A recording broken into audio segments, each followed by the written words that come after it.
Letters from Rifka, written by Karen Heiss, is a riveting historical fiction novel that is intended for readers ages 8 through 12.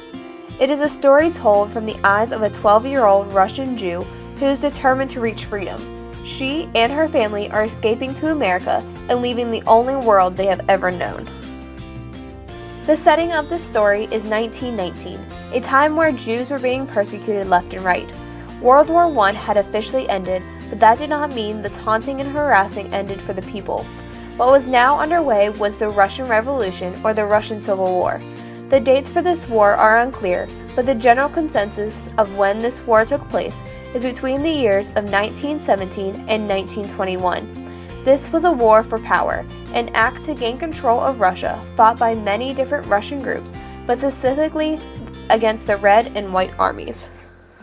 The Red Army consisted of 5 million men, who many had been a part of the old Russian army. This army was led by Leon Trotsky, who was instructed to establish an army quickly to fight against their opponents, the White Army. In order to recruit enough soldiers, he turned to the peasants and the workers to fight alongside him. These 5 million peasants and workers would later be recruited once again to fight against Adolf Hitler and his efforts to destroy Europe in World War II. The White Army consisted of those loyal men who opposed the Bolshevik government and all that Joseph Stalin stood for. Those that joined the White Army included the cadets, who wished to continue the war against the Central Powers, some Mensheviks and socialist revolutionaries that were opposed to the dictatorial powers to the regime also joined the resistance.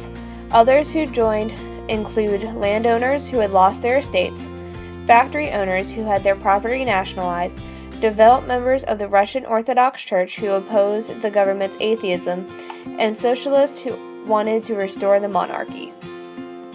Because of this war, life in Russia was both dangerous and frightening. The people were being pulled this way and that, trying to be persuaded to a side. There was no neutral Russia. There was only communist Russia and non-communist Russia. Those that were most affected were the factory workers. The next quote comes from a newspaper journal written by an anonymous author who had confronted a man named Arthur Ransom in 1919. This newspaper journal describes the hardship that Ransom and his factory had been forced to face. It says this: "Today is the first day for 2 months that we have been able to warm this building. We have been working here in overcoats and fur hats in a temperature below the freezing point. Why? Wood was already on its way to us when we suddenly had to throw troops northward. Our wood had to be flung out of the wagons, and the Red Army put in its place, and the wagons sent north again. The thing had to be done, and we had to work as best we could in the cold. Many of my assistants have fallen ill. 2 yesterday had to be taken home in something like that of a fit, the result of prolonged sedentary work in unheated rooms. I have lost the use of my right hand for the same reason." He stretched out his right hand, which he had been keeping in his pocket of his coat. It was an ugly sight, with swollen, immovable fingers, like the roots of vegetables. This newspaper journal illustrates the tough times for the people during this time. People were forced to risk their health in order to protect a divided nation. There were people who were forced to give up anything and everything for a government for which they may or may not have agreed with. Men even flocked to join the Red Army, not necessarily because they believed in what the Red stood for, but because Lenin had ordered that supplies of food went first to the soldiers. What was left went to those who lived in the cities. Life was hard for those who lived in Russia during the Russian Civil War. The only thing that made it harder was if a person was of Jewish faith. Being a Jew in Russia during this time was seen as the lowest of the low, or the undesirable of the community. Jews were persecuted and looked down upon by most others.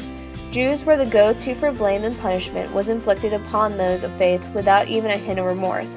As written on page 147 in the historical note in her novel, Letters from Rifka, Hess writes, "The government placed agents in the villages and towns of Russia. These agents intentionally stirred up trouble, diverting the peasants' anger away from the government and directing it towards the Jews. Peasants infected with a mob fever that produced the pogroms swept through Jewish settlements, breaking windows, looting, burning, beating, and murdering the unfortunates in their path." This is where we find Rifka and her family. They live in a town known as Berdichev, Russia, and they are being subjected to persecution. We first meet Rifka as she recounts her adventures of the night before. We learn that this 12-year-old girl is small for her age and does not possess the typical Jewish features of dark hair and dark eyes. Instead, she has long golden blonde curls that any Russian peasant would only dream of having. These physical characteristics make Rifka perfect for distracting the guards from which her family is hiding. Her family is running from the Russian army because Rifka's brother Nathan has escaped from his regiment in hopes of protecting his brother Saul from entering war. The family cannot be spotted or else they will be shot on sight. Therefore, it is up to Rifka to use her smarts and her wit to occupy the guards until it is time for the train to leave. Fortunately for Rifka, she is rescued by her uncle, and she and her family are able to leave Berdichev without being detected. As the novel progresses, we travel with Rifka to various countries, and we encounter with her the hardships she faces traveling to America. She is stricken with sicknesses and is forced to fend for herself at the mere age of 12 for an extended period of time. She really does not know what will happen to her or if she will ever make it to America. The only tangible thing that Rifka has with her is the book her cousin Tova has given to her. Inside, she writes to her cousin and the details and events of her journey to America. At times, Tova is the only family she has with her, and therefore writing to her is very dear and very important to Rifka. Through these letters, we walk with Rifka and learn that she has a remarkable gift. That gift is the ability to understand and learn various languages in a short amount of time. She can start to speak foreign languages within a week of listening and interacting with those who live in that country.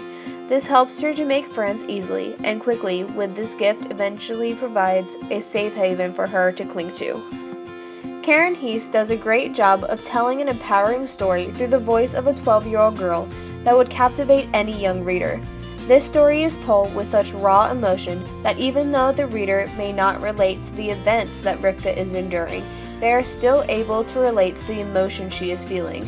The anger she feels, the frustration, the loneliness, etc. are all emotions that any reader has experienced in one form or fashion. The writing technique that Hess uses is one that captivates the reader and leaves them with many questions at the end of each chapter. Questions such as, will Rifka ever make it to America? Or, does Rifka have the wit to continue on? Are just two of the many examples that engages the reader throughout the entire novel. So now, I want to ask you the same questions. Will Rifka ever make it to America?